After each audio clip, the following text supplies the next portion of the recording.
હું જયારે સ્કૂલમાં હતો ને હા ત્યારે ઇંગ્લિશના પીરિયડમાં છે ને પેલું એસે લખવાનું હોય, નિબંધ એમ એસે. હા તો હવે ઇંગ્લિશ ફાવે નહીં, સમજ્યા વગર બધું ગોખીને લખીએ.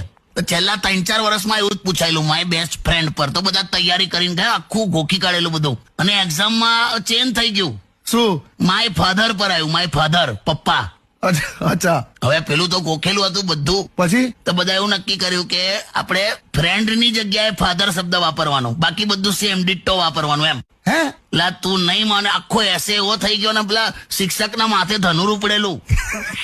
એટલે ફ્રેન્ડની જગ્યાએ ફાધર યુઝ કરે તો વાક્ય કેવા થઈ જાય? શું લખેલું? I have lot of fathers. આભાર આખું બંજાવશે.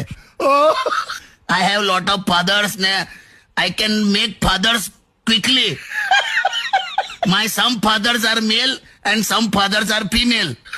કાકા લા તું જોતો ખરો, પેલું ફ્રેન્ડ ની જગ્યાએ ફાધર વાપરવાનું એવું નક્કી કર્યું તો સાંભળ તો ખરો. Few of my fathers are very close to my mother. Father in need is father in deed. ઓ બાપા. સૌથી ખતરનાક તો કયું હતું ખબર છે? શું? My best father is my neighbour. ભગવાન. I love all my fathers. લા તું શિક્ષક કેટલો ગાણો થઈ જાય ખબર છે?